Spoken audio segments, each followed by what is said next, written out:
All right, now coming to us from the beautiful state of Florida, we've got the king of sales culture, Adam J. Welcome to the show, man. Thanks for having me, man. That's a big title. You just gave me a whole lot to live up to while we chat. I like to set the bar really high so that I feel like people try to, live up to the expectations. So the last thing I want to do is set you up for failure. I appreciate that. I'll try to fill those shoes today. Well, I got to just comment for anyone that's, before we get into the good stuff, for anyone that's checking in on YouTube and actually watching the episode, your backdrop is phenomenal.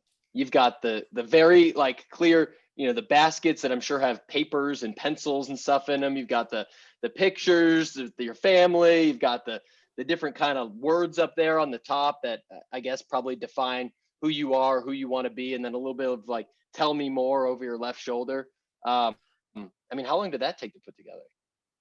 So we've been in the house about a year. This room is, we continue to iterate on it. I'm fortunate that I spend a lot of time in here. It was the first room we did. The first time we did it took a few hours. I have an amazing mother-in-law. Most people don't have the privilege of saying this, but she'll come down and stay with us for 3 weeks at a time, and I don't want her to leave. And she helped set it up. But to your point, everything has a place. Don't ask me what's in what basket because I have no damn idea. But every basket does have its place here. I love it. So let's get into your sales story. Obviously, it caught my eye when I was looking on your LinkedIn that you were a radio DJ of some sort before getting into sales. So let's start there. The only time I ever hear radio DJ when it comes to sales is when Chris Voss talks about his late night radio DJ voice. I don't know if you have one of those, but I'd love to just hear that story of why you started there in your career. Yeah. So fun fact, I grew up in Las Vegas. Not a whole lot to do that doesn't get you in trouble. I lived about 20 minutes from the Strip, but we were on the Strip almost every night. My dad loved to gamble. It was cheaper to eat out than it was to eat at home. So we'd go eat at what was known as the coffee shop, which is just your normal, restaurant in the casino. My dad would go play video poker. He'd hand me $100, say, go play in the arcade. And I was like a kid and shit, right? 4 nights a week, I get to go play in the arcade. Okay. May have done some dine and dash or little things I shouldn't have done. But to get out of trouble, I, like you said, I got in radio, and the way it happened is super simple, super silly. Mix 94.1 is the #1 radio station out in Vegas. And they were doing a event at a casino that we were at. I was outside and I was talking to some of the promotions guys. I wanted a t-shirt or some bullshit thing that I had no business having. I was 16 at the time. And they asked me hey, do you want to intern in the promotions department? Then instead of showing up at this one event, you could go to all the events. So I was like, yeah, that's pretty fucking cool. Who wouldn't want to do that? I'm going to work for a radio station. Did that for 2 years. And they were like, hey, you want to try being on the air? Hell yeah. That sounds like fun. Great. You could have overnights. You could be on the air from 11 at night till 4 in the morning. I'm like, that's awesome. When no one's listening, I get my chance to be on the radio. Did that for about 6 months. And then I was asked if I wanted to jump to afternoons, and did afternoons for about a year from 2 to 6. Had an amazing time. Radio is a ton of fun. Back then it wasn't as automated as it is now, right? So fun fact about radio now, it's all computers. Everything is pre-recorded for the most part. So when you hear your DJ come on and introduce their song, they recorded that a week ago at their house. The program manager tells you exactly what song is going to be played when. This request bullshit is just that. You don't get to request a song. If you listen, you'll realize you'll never hear 2 female artists back to back. You'll never hear 2 male artists back to back. It's all very, very programmed. But I realized that there was no money in radio. I had a blast. How old were you when you took that job? 18, man. I was young. Damn. So 18. You were just starting college or late high school, right? Yep. Starting college. Okay. Gotcha.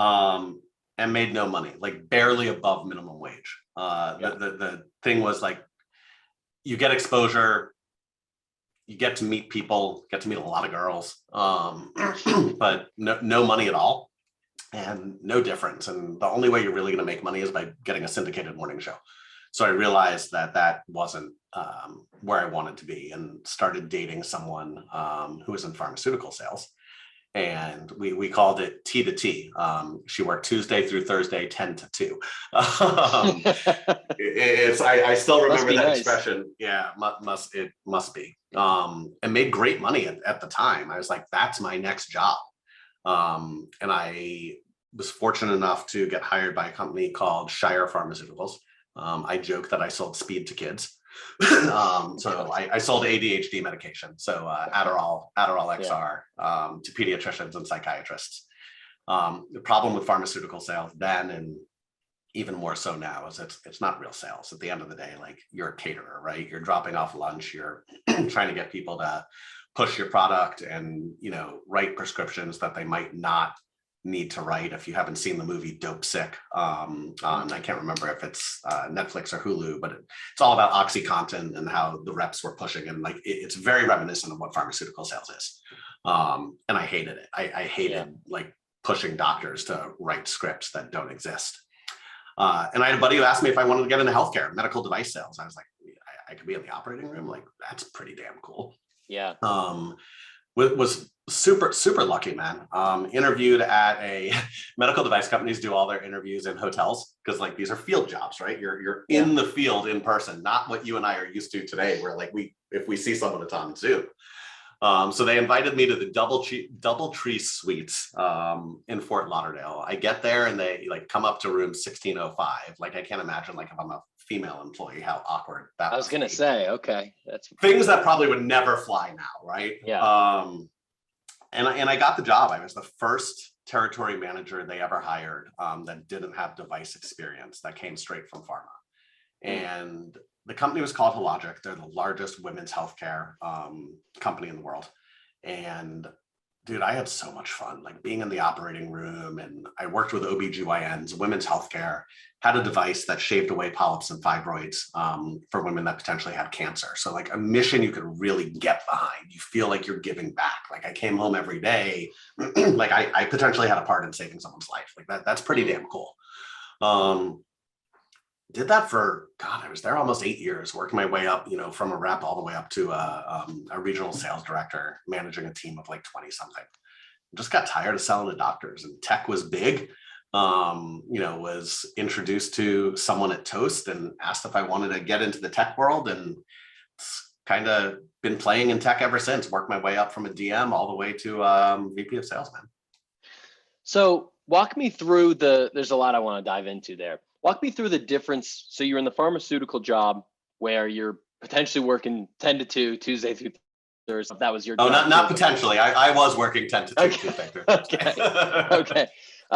So you're working that job, but it's very unfulfilling, it sounds like, in terms of what you're selling, how you're getting these deals done, versus working at Hologic.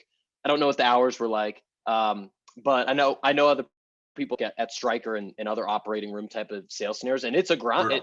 To me, it seems like a grind, but it was more fulfilling. So maybe walk me through kind of like the balances between, working really hard for something fulfilling. You stayed there 8 years versus the pharmaceutical job that, was good money, not a lot of work, but didn't make you feel very good. It's funny because I go through this now a little bit. You have different types of people, and listen, I've made the mistake of chasing the almighty dollar. It's 10 grand more, 20 grand more, 50, whatever it is, but you're going to be miserable. Pharmaceutical sales was easy. I had a ton of free time. I wasn't married at the time. I didn't have a kid, but I was bored. Like you literally, like I want to paint this picture. Like, you're literally walking into an office, and it's like, hey, Dr. Tom, I want to talk to you about Adderall. You have your 7 bullet points. Pharmaceuticals extremely regulated. You cannot say anything off script that is not FDA approved. So there is no freedom, like where you're not building relationships. You're not, bullshitting. It is, you may say this. If they say that, you respond with this. And then they sign your little iPad that you visited them today, because it's all about metrics and how many doctors you're visiting. And then you're measured on how many scripts are written. And for me, where I struggled was I was selling ADHD meds, right? Like, I was literally putting kids on stimulants, and our talk tracks I want to be very careful with how I word this. Our talk tracks were designed to encourage the diagnosis of ADHD. And that didn't really sit right with me. And when I had a chance to interview with Hologic, and I've not, knock on wood, I've been very fortunate. I've never had anyone in my family diagnosed with uterine cancer, or breast cancer, or anything else.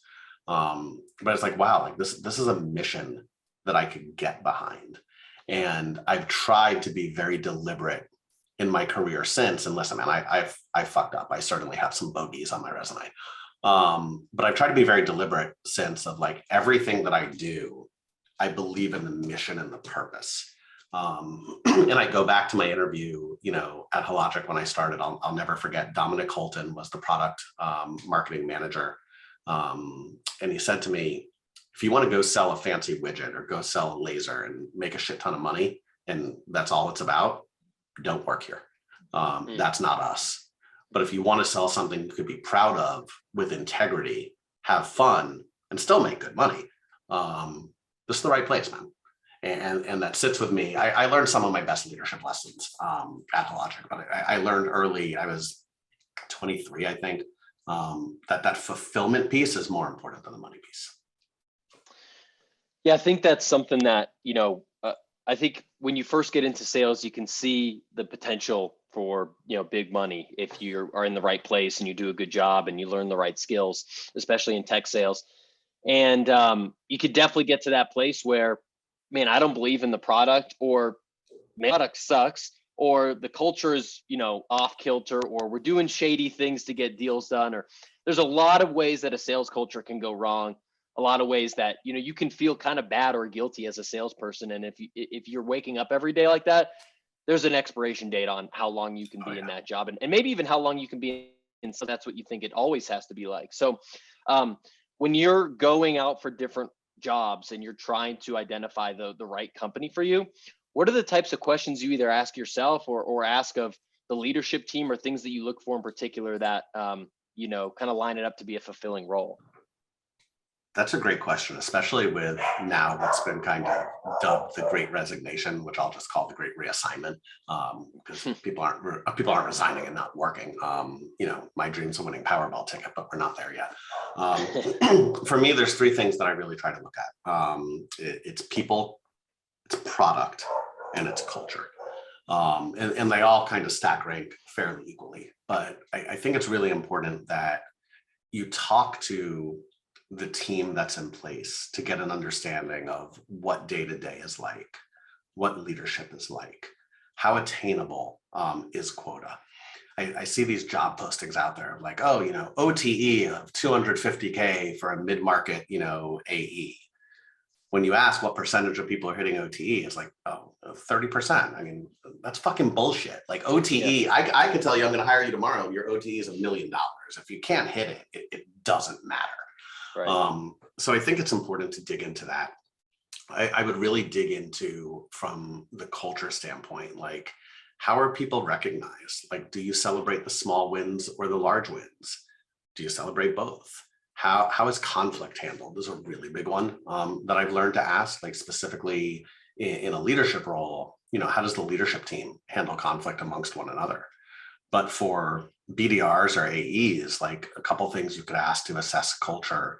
How are new ideas treated, at the org? Like if me or someone else has a off the wall idea, how is that treated? Like, is it something that we get to experiment with, or are you just told to like go rush off in your corner and like don't talk about it? Vet the product. Reach out to potential, customers. And I'm super transparent. Like, hey, like I'm considering, taking a job with a company in this space. I normally won't say who. What are your thoughts on, the products in the space? LinkedIn is giving us so much that we can do from a research perspective to see whether people are really happy or not. I'm not going to say this because you work there, but like if you look at Gong, there's no way that the hundreds of people at Gong are posting and reposting everything that Gong does because they're miserable there. Like you just can't control people like that. Outreach does that really well. Also, Gravy is another great example of companies that have great culture, and you could tell by what people are, or conversely are not, posting on LinkedIn. And then dig into the leadership team, man. The biggest bogeys I've made are because I have not done my diligence on the senior leadership team, and what their track record is, what their leadership style is, and what career progression looks like. For me as a sales leader, listen, my career progression is limited, right? Like I'm staying at VP of sales, going to CRO. I get that.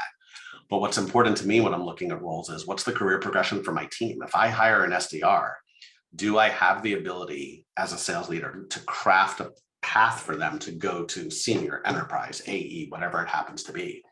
And I think that AEs and BDRs need to look at that as well. No one wants to be very few people want to be in their current role forever. And even if you want to carry a bag forever, so to speak, you still want to be able to progress beyond your current role. And if a company is not willing to offer that to you, it's probably not a company that I would look at. And so that's got to be a fair, maybe even, a necessary, if I'm an AE and I'm interviewing with you or frontline sales manager or even a BDR, to ask in the interview process, like, what is the plan? Like, what's the career progression plan? I want to be a VP someday, or I want to be an enterprise rep someday. Like, how do I get there? I think I would ask that, of course, because you want to see it and know that it exists. I would ask how many people have been promoted, both under you as a leader, historically, wherever you've been, and what percentage of management hires or senior AE hires at this company are internal promotions is something that's really important. I would also, it's funny when you talk about plan and we're talking about OTE. Yes, you want to ask, how many people have hit that, but any good company is going to let you see the comp plan before you sign on the dotted line. Back in the day, it was, listen, like, Tom, I'm going to hire you, and your OTE is 150. It's 75-75, 50-50 split, and it's based on you hitting your quota. And most people are like, oh, okay, awesome. I'd love to see what that comp plan looks like and what those numbers are that I need to hit. The legit companies are going to share that with you. There's companies that won't share that with you. Do not go to those companies. Yeah, I think especially right now, the power is clearly in the salespeople's hands in terms of the interview process and what the job market looks like. And there's more info now, especially with companies like, I see RepView and a lot, some others that are trying to provide more transparency. And you mentioned LinkedIn earlier. Like, that's part of your job as a salesperson are looking for a new role. Like, do your due diligence. Like, make sure you ask those questions. Ask who's, what percentage people are hitting quota. Ask to see the comp plan. DM other AEs or people in that role on LinkedIn. I get DMs probably a half dozen to a dozen per week about people I don't know. Just say, hey, what's it like there? Or, can we talk for a few minutes? Like, you should be doing things like that if you're in the market to really scope it out, because you can get a really great role right now for probably great money just based on where the market is, but you want to make sure that you're set up for success. It's so important, and if you do LinkedIn right and you utilize LinkedIn the right way, you really will never have to apply for a job again. I'm a big believer that when you apply for a job, your application goes into the black hole of the ATS, the applicant tracking system abyss, and you're lucky if you get a fucking callback. Almost every person I've hired and almost every person in my network that I know has been hired by way of an introduction from someone. Hey, you really want to talk to Tom because he's looking for a role. Yes, you're still going to have to interview, but you skip the line. And I have seen more and more leaders doing this, but every place I've been, I teach a personal branding class, for my team on LinkedIn, and none of it is about branding to the company. It's all about branding to yourself. If we're doing it right, you want to post on behalf of what you're doing and you want to build your network, but that's probably 30% of it. Very little of my posting is tied to where I work. My posting is about my leadership style, my brand, and I use it as a recruiting tool. For AEs and SDRs, you're building your personal brand about your selling style, about what's important to you, about your values. And you don't ever have to go out and look for a job again. And conversely, most educated customers now are going to look you up on LinkedIn, and they're going to get a sense of, who you are as well. Yeah, people ask all the time about like personal brand and why you do that, and are you doing it to sell more? And I happen to sell to sales leaders, and so there is a little bit of a crossover there, which is great. but I started it when I was selling to marketers, and so it didn't necessarily help me sell more, but it helps you to try to rip up the resume as early in your career as possible. You don't want to be in the camp of one of hundreds or thousands of resumes that all look the same applying for this job. And I from what I hear and what I believe, like the best jobs out there are not out there on necessarily on LinkedIn. They're not necessarily a company website. They can be created for you, or they could be, just made through introductions, and you're the right person and you're top of mind because you've added value to people and you've shown, you've shown your work of what you're capable of and who you are, and people will take notice of that. Yeah, someone's looking, some sales leader, marketing leader, tech leader knows they have a role that's about to open. And they remember that, Tom posted these 17 things, or they saw Bob post these 9 things. And they reach out to you, or you get introduced before it. You're right. Most jobs, and there's studies out there, I don't know what the numbers are, but they're not posted on the company website. They're certainly not on LinkedIn. And they're not on, back when I was growing up, it was like monster.com and Career Builder. Yeah. So I'll age myself a little bit here. I'm older than I look. So you teach a personal brand class to the reps on your team. I feel like if I'm a leader, that might take me a little bit by surprise, right? And the initial instinct might be getting defensive of, hey, if I teach Tom how to build a personal brand, someone's just going to go out and poach him if he's good, right? And that doesn't seem to be a fear of yours. Not at all, man. People want to work for people who want to elevate them as people. You are so much more to me than a rep at ABC company. And I think that's where my leadership style kind of differs. And you and I were talking about this before we launched, right? Like only in one sense am I the typical sales leader, in the sense that I swear like a sailor. Other than that, I try to be different. And I say that I manage numbers, I coach people. And there's a very big difference there. No one wants to be managed. You don't want me to manage you. You want me to coach you and make you better. And if we're treating you right, if we're giving you the opportunity to make a good living, if you're representing a good product, and we have this culture where you want to be part of this team and you want to help this business grow, I don't have a fear that someone's going to come poach you, because when they do, you're going to be happy. And yes, people are going to come poach you. Listen, man, the job market's great. If you're a good rep, you should be getting reached out to by recruiters all day long, every single day. But if you have a leadership team that has your back, that wants to help you grow, that wants to see you succeed, that encourages you to build your personal brand and be your authentic self in and out of work, you don't want to leave that, because the grass isn't always greener on the other side. And I say that staring at my backyard full of turf where it's always green. Yeah. So what's the first thing? Let's say someone's listening to this and they're like, all right, I'm bought in on personal brand. I don't really have one right now on LinkedIn. Like, how do you start with folks on team in that course? So there's a couple things. I always start, whether it's LinkedIn or in person, with don't be an asshole. And we could tie back to that in a minute. But I think, give more than you get, man. If you go out there and your function is to just, hey, Tom, saw your content, want to connect about a possible job opportunity at Gong. Like, to your point, you get half a dozen of those a week. You don't have time to talk to a dozen people a week. Like, you just don't. Yeah. But I bet you if I've interacted with your content for, 3 or 4 weeks and commented and liked and added you some value, and then I'm like, hey, been following you for a long time, loved this post on that, we talked about this, do you have 10 minutes you could give me? You're probably a lot more likely to give me that 10 minutes. Mm-hmm. So give much more than you get. Do not ever connect and pitch. It is the dirtiest thing you could do on LinkedIn. I despise it. People do it in 2 ways. And the first is almost more offensive than the second, where they will send me a LinkedIn connection request. And in that request is the pitch, which blows my mind. And then the second is you connect and 30 seconds later, that DM comes in and it's, hey, I'm Tom from Gong. And because you're a VP of sales, you must suffer, from not knowing what your reps are saying on your sales calls, and Gong can help with that. dude, you don't, just because I'm a fucking VP of sales doesn't mean you know my problems. We do not all have the same problems. Let's be super clear. And then don't be controversial. I mean, that's the number one thing that I've seen tank people. Like, listen, there's a place, right? Like, if you want to go on Facebook and talk about politics and talk about religion, and I would argue you still shouldn't do it, but that's probably the place to do it.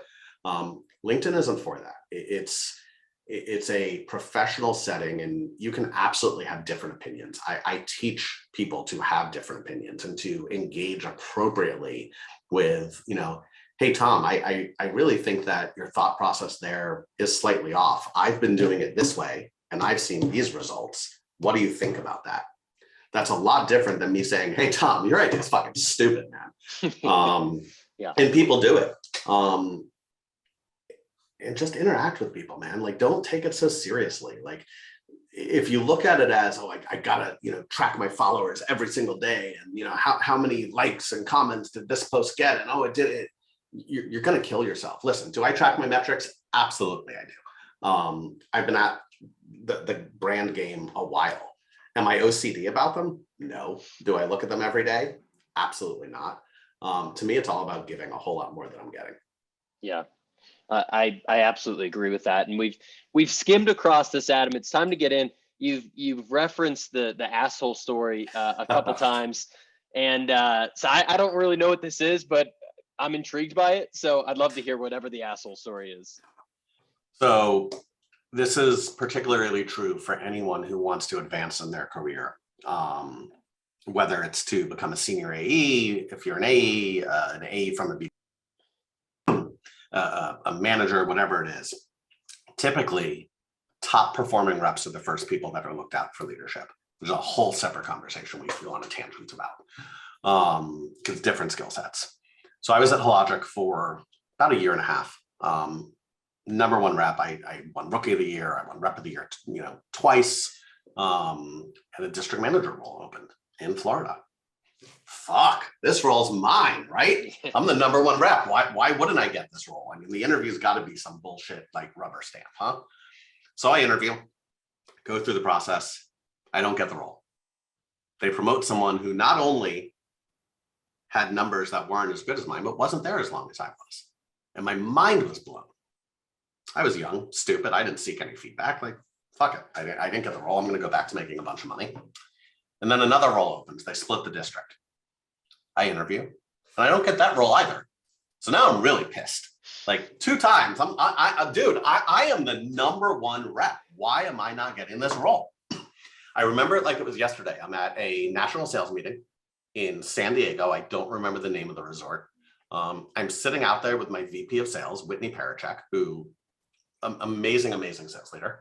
And she says to me, can I give you some like super raw, honest feedback? Yeah. Do you want to know why you didn't get promoted? Absolutely. And what she said out of her mouth next, like, blew my mind. She's like, because you're an asshole. Like, excuse me? Like, can you elaborate a little bit for me? She's like, absolutely. You're the number one rep, which is great. Everyone has to know you're the number one rep. You crush numbers all the time. Everyone has to know it. You don't share your best practices. You don't share your ideas. You think you're better than everyone else. You're not collaborative, and you're an asshole. And that's not what leadership is. It's like, if you want to be a leader, listen, I'm not telling you to not be the number one rep. You should be the number one rep. But shut the fuck up about it. Everyone sees the same sales dashboard that you do. Everyone knows you're the number one rep. They don't need you to tell them that you're the number one rep. When you have something that's working, share that idea with others. You are what makes you successful, not this one thing you might be doing different than everyone else, right?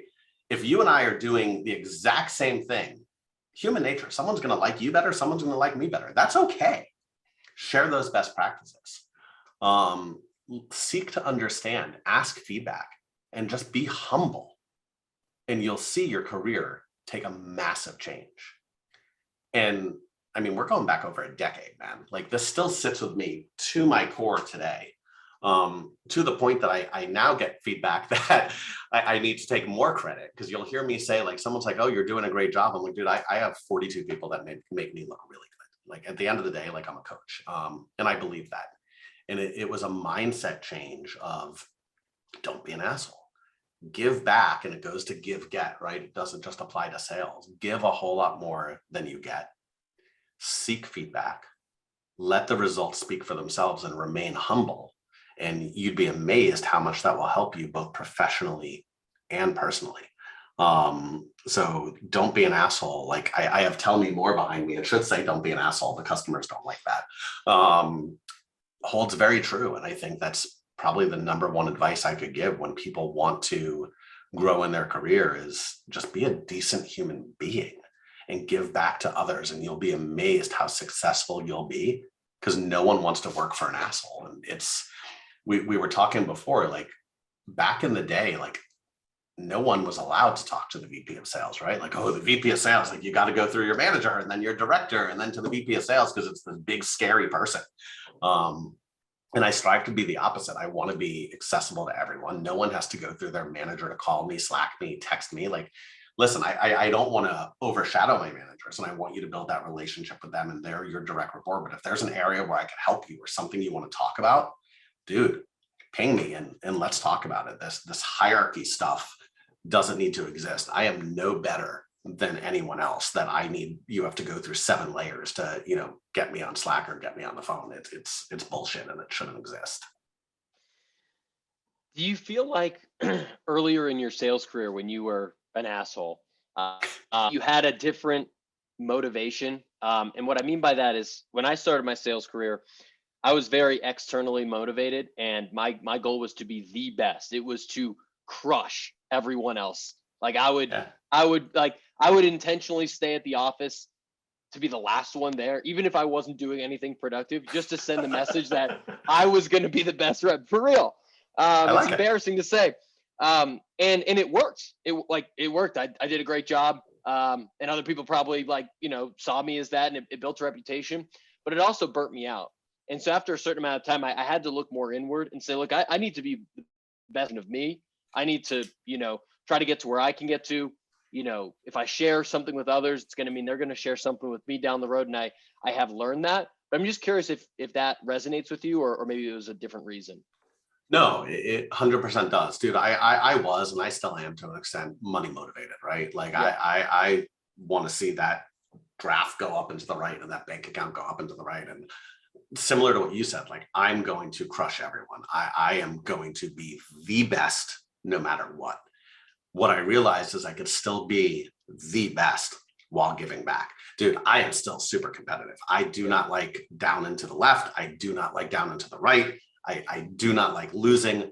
Prior to being like a VP of sales, like as a director or an RVP, like I'm hyper competitive. But I think you could still be super collaborative while wanting to be the best. And arguably it's going to make you better, because then no matter how good you are, people want to help you still. Where when you're dominating and you're an asshole, no one wants to help you because everyone wants to see you fail. Everyone wants to see the proverbial nice guy be number one, right? They don't want the asshole to be number one. And it's changing that motivation from purely money motivated to still money motivated, but giving back and being a good human being and being respected by others. And it's a small world. It's a small sales world, like tech, SaaS sales. Like I've been in the game for only 7 years now. And I'm even seeing it where it's just like, well, you worked for that person and they're friends with this person, and you either got a job offer or you got a no reply because of that relationship or lack thereof. And I'm sure it just only compounds the longer and longer you're in it. So you've got to be super mindful of that throughout the process. As my dear friend Amy Volas from Thursday Night Sales says, it's a very big, very small world. You never know who you're going to bump into again, who's going to be able to influence your career. I was just talking to a BDR today who sent me a message asking how I was doing. And the last line was like, I'm sorry I didn't get to work with you. And my response was, it's a very big, very small world. Our paths will cross again. Everyone knows everyone, man, especially at the companies we all want to work for, right? Yeah. Like everyone knows someone at that company, and that's like word of mouth, man. Don't be an asshole. Yeah, 100%. I want to shift you to a couple rapid fires here. Oh boy. So first up, This is a unique one. I got to ask based on the beginning of the combo. This is a self-serving question from you in your radio DJ life. What's your number one tip for captivating an audience? Be authentic. Be you. Don't try to be someone else. People can pick up on that shit, man. When you try to be someone else, you're not authentic. There's too much pause. You're trying too hard. Be your authentic self, both inside and outside of work. Love it. We're learning machines on this podcast. I'm not sure if you're a reader or not. If you are, I'd love to hear any books that have changed you, led you, whether it's sales, leadership, life. We got the Culture Code here. Tell me about that. So the Culture Code is a great one for leaders, just talking about how to build an inclusive culture where people want to work versus a culture where people don't. It's really talks about that inclusivity, valuing ideas, remaining humble. That's kind of my current read, but man, there's a lot of good ones. If you're in SMB or mid-market sales, Scott Lisa's Addicted to the Process is a phenomenal one. Just talks about the importance of following process. Light read. It's like 90 something pages. You could read it in less than a day. So much valuable information. Challenger sale, gap selling, fanatical prospecting. Dude, I am constantly reading, typically more of the fiction stuff versus nonfiction. But there's so many books out there that I think can shape a true sales professional. The caveat is, like, I don't believe in one method, right? Like, I won't tell you Medic is the best, Sandler's perfect, Challenger's amazing, gap selling is, the way to go. Take a little bit of everything and mold your style and be you and find what works. It's different based on industry. It's different based on ICP. It's different based on your personality. And now you have to adapt your style to your customer. Like if I have some checkbox in Salesforce that says, like, I'll use Gong, you have to talk to the CRO before you can send a contract. Can you imagine telling like a VP of sales, like, I can't send this unless your CRO comes and sits on a demo? Like, you can't do, but people do that shit. It blows my mind. Take a little bit of each of those and figure it out. And then if you want to be a leader, More Than a Number is another great one that talks about making that transition from AE to VP of sales, also by Scott Leese. Yeah, major shout out to Scott. He's one of the goats out there for sure. He didn't even pay me to say this shit. Me neither, but I love Scott. All right, you mentioned fiction books that you're more into. What do you get into? Any type of like genre in there, or? Yeah, everything James Patterson. Every book he has, I have set to auto download. He lives 15 minutes from me over in the much nicer part of West Palm Beach. He lives on the island. Love his books. I've always been enthralled by murder mysteries, courtroom dramas, things along those lines. Cool. What goes on in the Adam J headphones music wise?